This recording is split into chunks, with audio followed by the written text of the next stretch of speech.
Hi friend, कसे आहात? मजेत ना? मजेतच असले पाहिजे. तर आज माझा स्वयंपाक झालेला होता, पण मुलीला शिरा खाण्याची इच्छा झाली. ती म्हणाली आई शिरा कर, तर मी आज तिच्यासाठी बनवणार आहे शिरा. त्यासाठी बघा मी एवढं साहित्य घेतलं आहे, तुम्ही बघू शकता.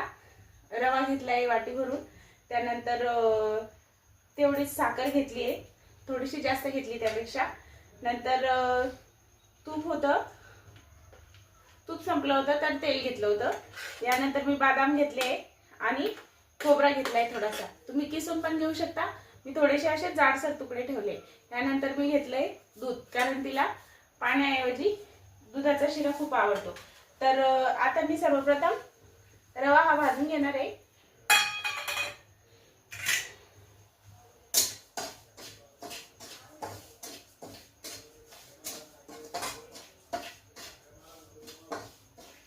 रवा छान लाल होऊ द्यायचा.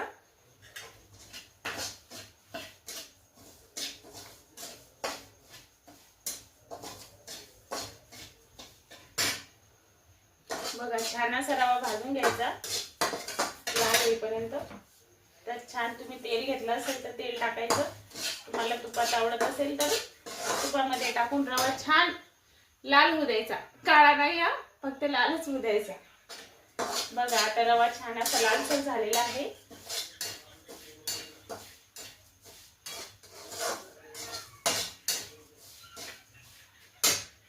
त्यानंतर बघा मी इकडे दूध उकळायला ठेवलेलं आहे. आता रवा काढून घ्यायचा आहे, लालसर झालेला रवा. गॅस कमी करायचा.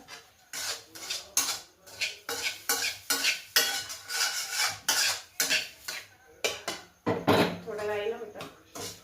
यानंतर मी रवा काढून घेतलाय. नंतर परत फोडणीसाठी तेल घेतलंय.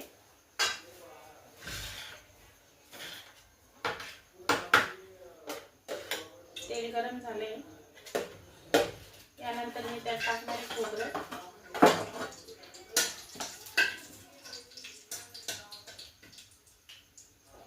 खोबरं परतून घेणार आहे.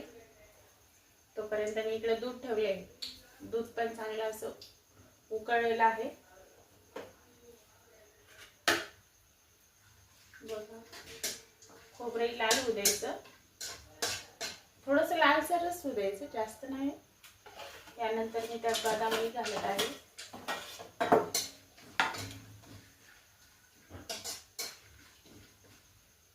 बदामही थोडेसे लालसरच होऊ द्यायचे, खूप जास्त नाही होऊ द्यायचं. गॅस कमीच ठेवायचा.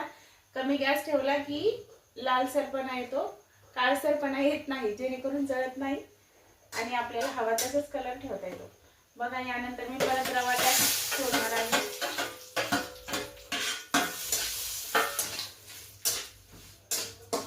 हे छान असं हलवून घ्यायचं, मिश्रण एकत्र झालं पाहिजे.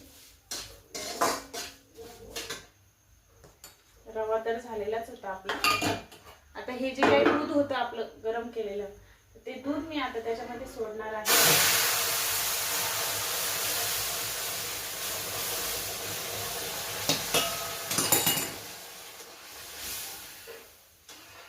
हळूहळू सोडायचं.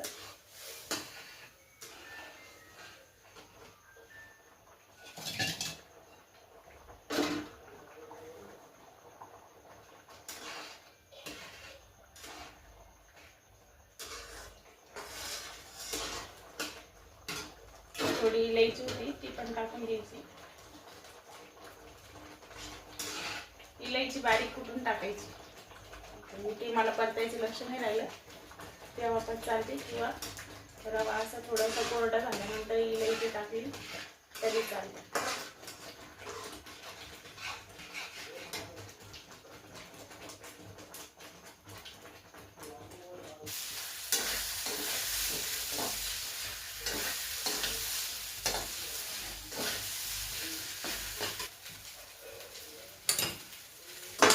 छान असा कोरडा झालेला आहे रवा.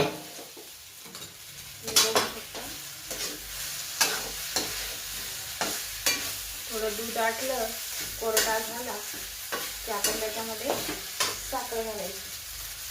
आता बघा मुलांना गोड जास्त चालत नाही, म्हणून मी अगदी प्रमाणात साखर घेतली. मला जर जास्त गोड आवडत असेल तर तुम्ही थोडी आणखी वाढवू शकता.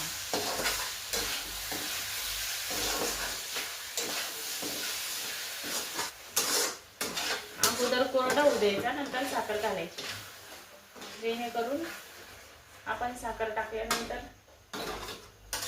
परत रवा पतला होतो. साखर टाकल्यानंतर होऊ द्यायचा आणखी.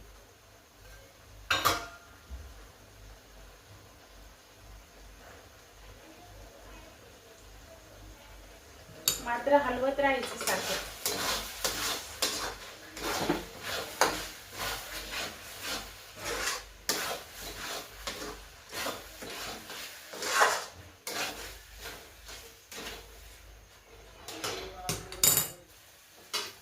तर बघा फ्रेंड, छान असा शिरा आपला तयार झालेला आहे.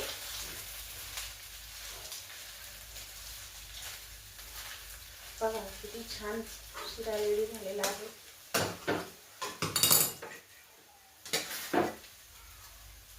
बघा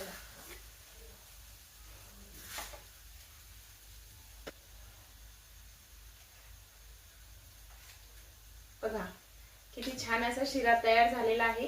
जर तुम्हाला माझी रेसिपी आवडली असेल तर अर्चना व्लॉगला लाईक करा आणि सबस्क्राईब करा आणि असेच माझे व्हिडिओ बघत राहा. धन्यवाद.